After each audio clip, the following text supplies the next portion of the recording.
Beginners. Before we start, the first thing that we're going to do is we're going to send you to a place where you can get all this stuff. Well, I don't know if I have all the stuff up because I'm a terrible person, but maybe, oh no, that's... Familia, mommies and puppies, welcome to my fitness channel. I've created a system that is so simple. Never mind, that's my fitness channel. If you ever get serious about getting fit, you can join my fitness channel too. But here we are. We're going to go to here. And if you are in Canada, you use the Canadian one. If you're anywhere else, you use the international Amazon. And it's going to take you to my page. These are affiliate links. But I only put products that I approve that I use myself. So I wouldn't let you buy anything that I think is crap. Okay, these are the best micro SD cards for GoPros and stuff.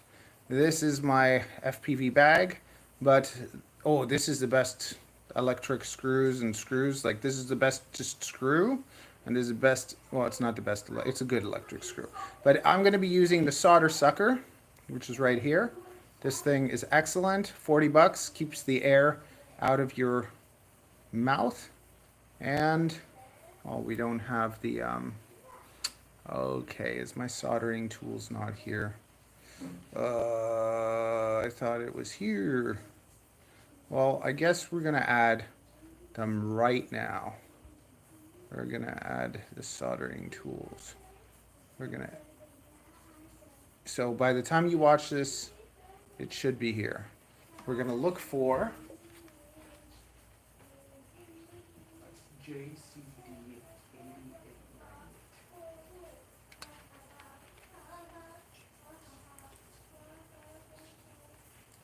Okay. Oh no.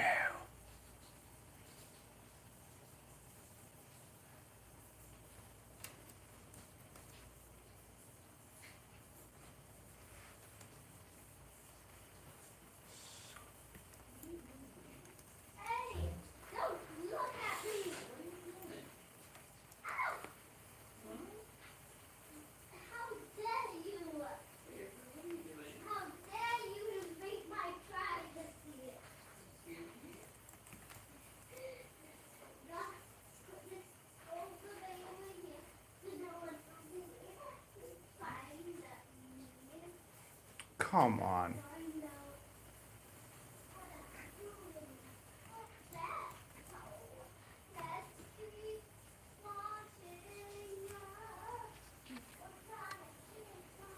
Okay, this is the most popular ones.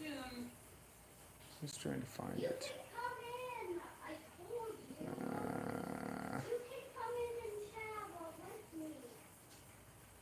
50 bucks, that's not bad. See, I got one that is heat and everything, and it wasn't super expensive. And I've been using it for 2 years. And of course, because I'm looking for it, it's not here.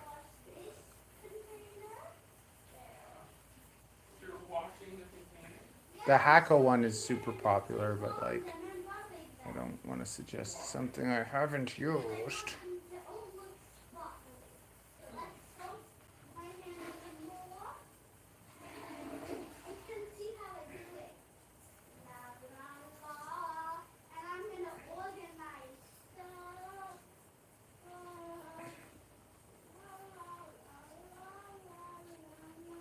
Okay, whatever. I'm gonna find one and I'm gonna stick it here so you'll be able to grab one.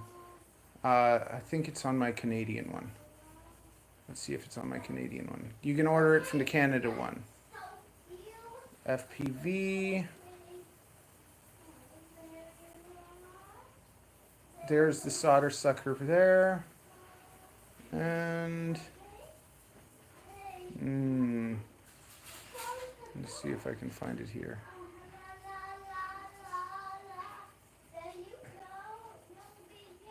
Is it not 88? What is it? 8898. 8898 solder. There we go. This is basically my station. Black Hat FPV. Hey, Micah. Yo, Black Pump. Hey, what's up? Yo, Black Pump. Yeah, this is it. This is my station. I found it. There you go. $67. $60. Is that the same one?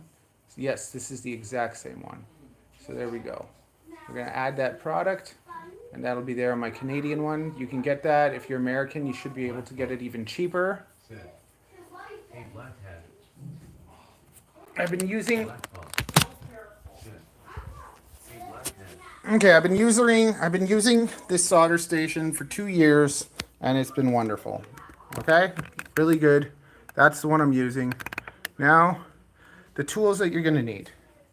You know what? You can use any broken electronics to start practicing, so you don't need to buy. I think it's ridiculous that people buy those practice boards. I don't know. I just think it's weird.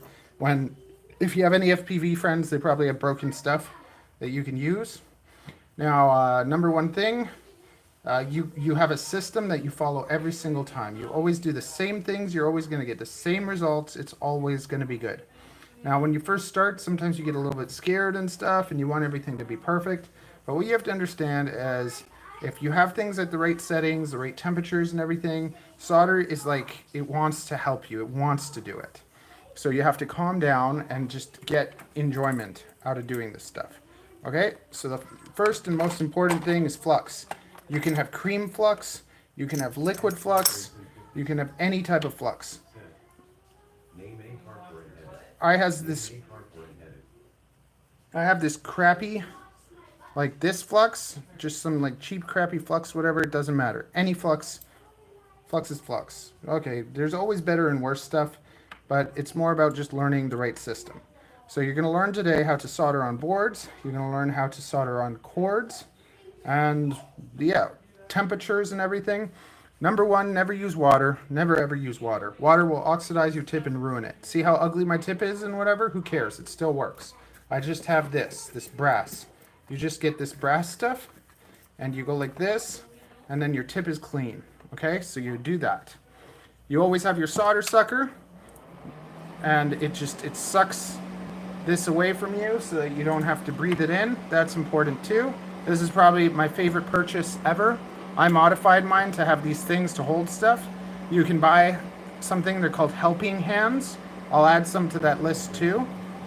But you can also just use, sometimes you just need to hold something. So you can use anything and you can just clip it like this. So let's say I wanted to just take this and clip it onto anything. I can use a clothespin. I can use anything. I can just clip the thing somewhere where it's there.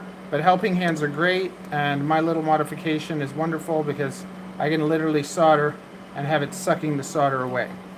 You want to be careful with your electronics, like the way you grab things.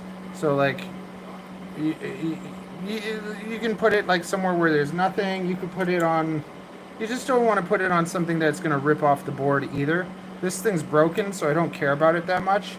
But anyways, like see, like you could put it somewhere like there. It's touching big components, it's fine. Now temperature. So the temperature that I find most people use like 400, but if you're doing these tiny things and tiny whoops and stuff, you have to be careful. If you sit on the board for too long, you can mess up things, you can break things. I wouldn't even solder beta FPV boards because every time I solder them, they die. So if you only do it if you have to. Now, anytime you're going to do anything, you see, let's say we're going to solder something here. The first thing we're going to do is we're going to put flux on it. So anything, like the things you're not going to solder, don't do this to, but the things that you are going to solder, you're going to add your flux to. So let's just put flux on bloody everything, okay? And you can take something like this. Now the temperature that I like to use is 375. I find that, so in between 350 and 400, because lots of people on the little stuff seem to use like 350, but I feel like it's sometimes not hot enough, and it's better for it to be hot, get the job done, than for you to sit and wait on it with the heat. Now we're gonna come in closer, okay? We're coming in closer. Is that better? Yeah, it's much better, right? Okay, can you zoom in a little with our fingers? No, we can't. I think that should be good though, okay? Yes. Beautiful.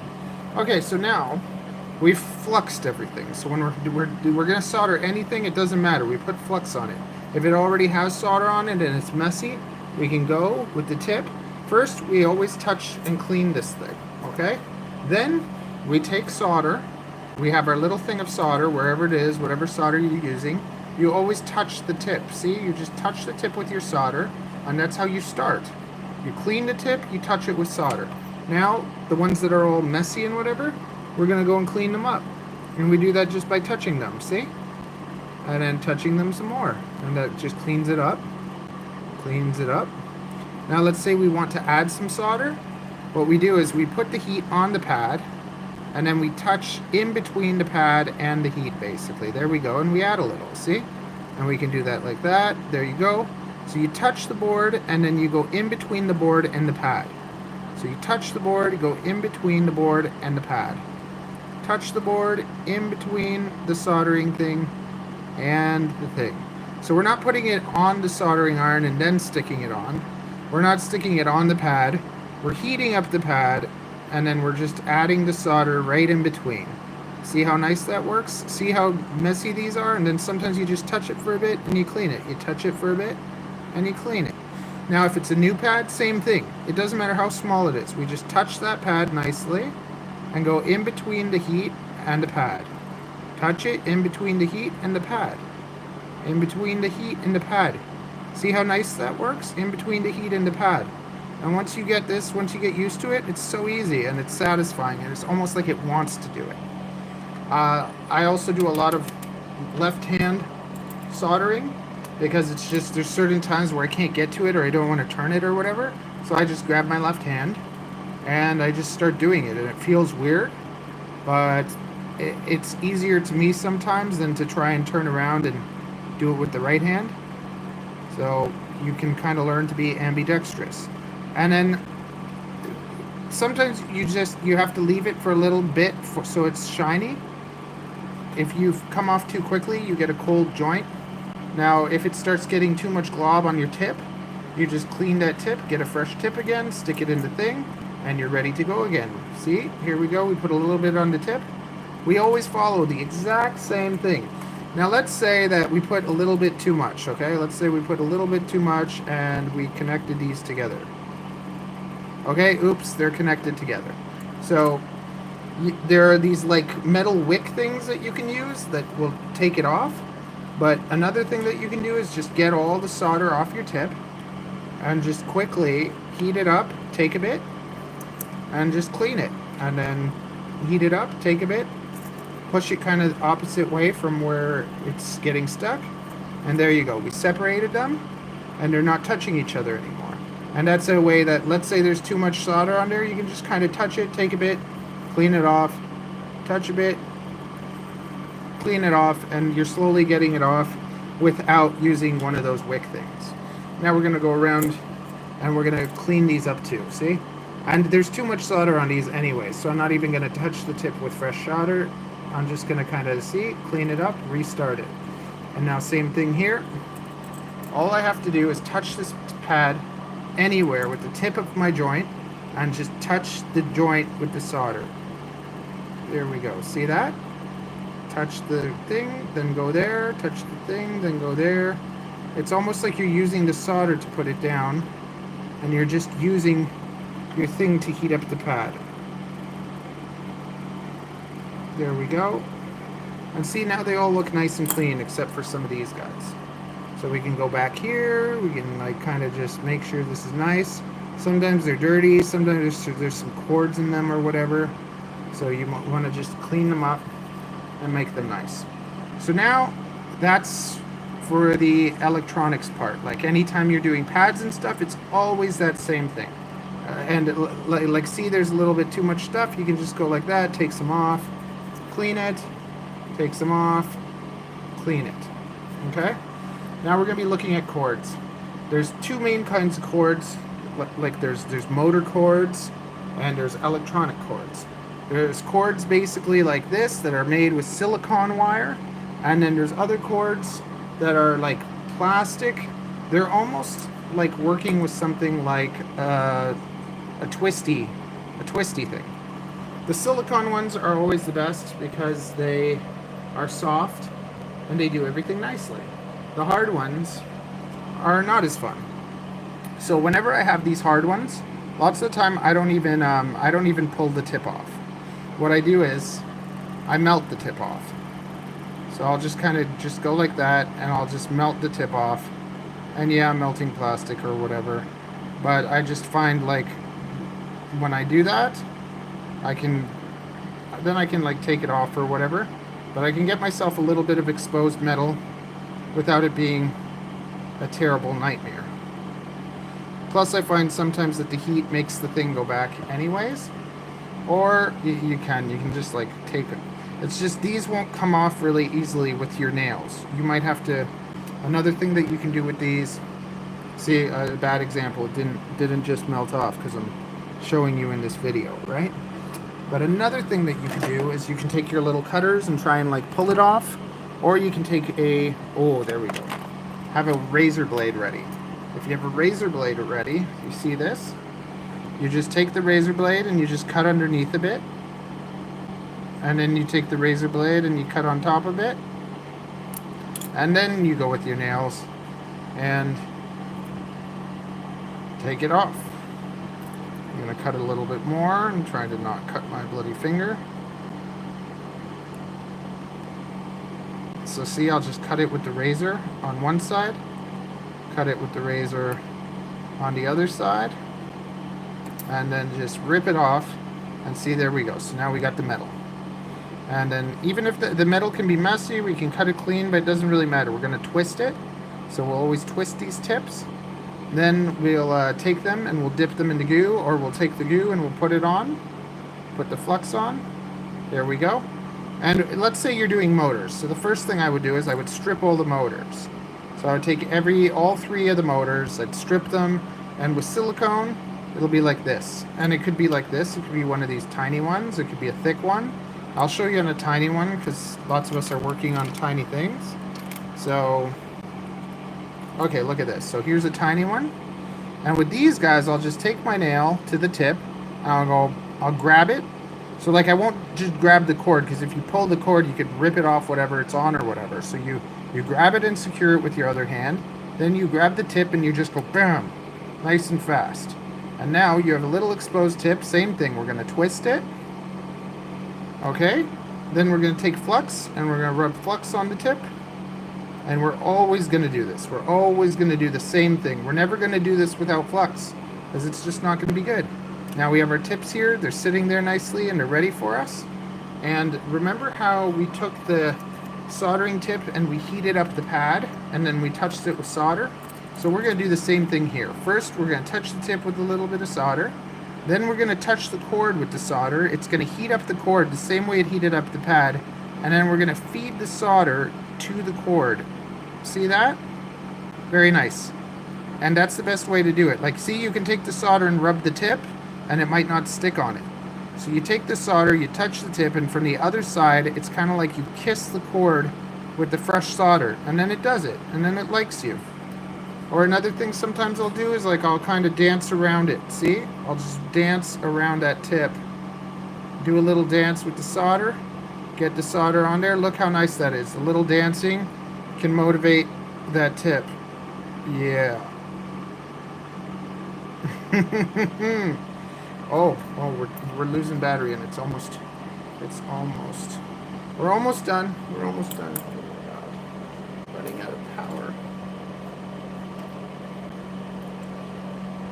Okay, so now the grand finale.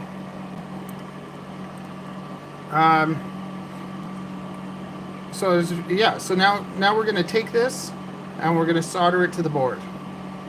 And then I'm going to show you one more thing, okay? So the board, if you're going to solder it to the board, you're never going to just go and like stick it in like this. You're always gonna line it up. You're always gonna line it up exactly how you want it to be. Also, if it's too long, you're gonna snip the tip. You snip the tip so it's just the right size to fit right there on that pad. So you see this is gonna fit on the pad perfectly. So all I'm gonna do now is once again make sure I have a fresh, clean tip. Put a touch of solder on it. I already have everything fluxed and prepped and tinned. You're always gonna pre-tin. You're never not gonna pre-tin. You're never going to go on a dry pad with a dry wire and try to make a connection. No. Okay? Never. You're always going to do the same thing. So you see with your hands, or you can use a little tweezers. I like to use my hands. It never gets that hot. Sometimes you might get burned a bit, like your fingers, but like, I don't know, I'm fine. I'm quick, right? So I line it up, it's touching it, it's sitting there, and now we marry them. Ta-da! Oh, there you go. And as it heats up, it's almost like they want to be together. They'll combine perfectly. And that's all you got to do. Now we're going to do the same thing with the other one right next to it. And it doesn't matter if they're right next to it. They're not going to hit each other as long as you plan your builds. You make sure these cords are the right length. You make sure you line up everything nicely. See how long this is? No, we're better than that. Okay, so that's too long. We're going to make sure that this is just the right size to connect to it. Because if you have all that extra wire, it could touch something else, which will ruin everything. Okay? We cut it nicely. And we always do the cutting after we put the tinning on. We're never going to cut it before we tin it. We tin it, and then we cut the excess. It's okay to have a bit of excess. Okay? Now we line it up. We touch them together. And it's like they say hi. And they like, see? It's like it gets stuck to it exactly in the right spot. You just got to heat it up a little bit and do that. And it's like they start like wanting to be together. And we'll do it again with just another random cord. Yep. Okay, look at this. See this? This one's a bit too long and whatever, but same thing. I'm just going to touch it to the heat.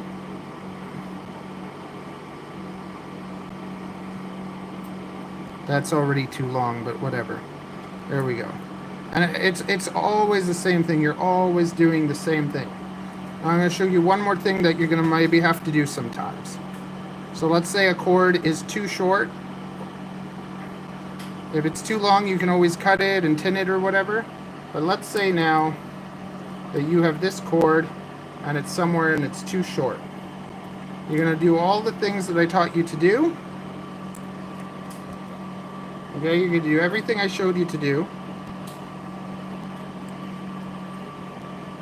You're going to pre-cut, you're going to pre-tin and get that all nice and ready. Then you're going to get a piece of shrink wrap. And you're going to always put the shrink wrap on before, not after, okay? You put it on the longer piece. The shrink wrap goes on the longer piece. And it just has to be long enough to cover that hole. Okay, and now you can put these two pieces together, just like that. Same thing, we're going to put a little bit of flux on that. We can put a bit of flux on there. We already have them pre-tinned. We're going to add a little bit of solder on the tip here. Okay. And now, you can do one of two things. You can either touch them tip to tip, which I like to do, or you can put them side by side. Either's fine, but I like to kind of go tip to tip. Okay? You do that, you make sure that they're connected well. And remember, it happens all really quickly. You pull, you make sure that they're not coming off. Then you put your little twister thing, and then with the heat gun you can hit it. And if you don't have a heat gun, here's a little trick. You can just use your soldering iron. Boom, boom, boom. And voila, you're done. And basically, that's all you really need to know for soldering. You need to know how to tin up the pads. You need to know how to do that. If your thing's dirty before working with it, you can take a brush and some alcohol, 99% alcohol, and do cleaning and whatever. But always remember, clean that tip, have it fresh, pre-tin the tip, pre-tin the things, stay clean, make sure that you know what you're going to do and that you line things up with, like, plan it all. Think, okay, so I need this here and the other end's going to have to be over here. Think about what you're going to do. And as you're building it, like, plan everything accordingly. The planning is just as important as the applying. If you can't plan it out nicely, then all this doesn't really matter. But as you, like, think about it all and you get used to always doing things this exact same way every single time, you're going to have the same results, and it just becomes like you become like a soldering robot that can just always do all of this, no problem. It's more of something tedious sometimes that, oh, I have to do this. I don't want to have to splice all my motors together, or I'm worried that if I splice them, it's not going to be as good. But it'll be fine. You just have to be like, okay, I'm just going to do that and just go through the motions. Nothing's like, it's pretty brutal when you have, let's say, all 4 motors with wires that are too short because they were on a 3-inch and then you move them to a 3.5, and that means you have to do 12. You have to do this times 12, but it's more tedious than really hard. You can do it, and don't get overwhelmed, and just always follow that system. Always do it like that. You'll always get the same results. It's when you start to like cut corners or screw around, or just even on the field, you just have your soldering iron, it's hot with nothing prepared, no flux, no nothing, and you're trying to put things together, and then it doesn't attach. It flicks some solder somewhere else and ruins something else, or because it's not connecting because you don't have the flux and the tin on it, and then you're trying to just use heat to overpower things, and then you burn a pad or you rip something off your thing. Like, just always be in a peaceful state when you're soldering. And I used to try fixing things on the field and stuff. I don't do it anymore. I just go out with like 2 or 3 quads. If I break something, whatever, wait till I get home, peacefully fix it, and there you go. I hope that helps you, and yeah, thanks a lot. Smoochy smoochy. Oh, thank you for the $2. Love you. Oh, if this was helpful, consider joining my Patreon. I destroy a lot of things, and all the money that I make goes back into, developing the sub 250 FPV category, buying GoPros, destroying everything. We got our first real gig actually next weekend. We're going to be filming something exciting, and yay, smoochy, smoochy, smoochy. I'm not even getting money. I'm getting paid with a GoPro, but that's worth it. I basically said I'll shoot a gig for you if you give me a GoPro 11. So we're working for GoPros now. Okay, see you guys.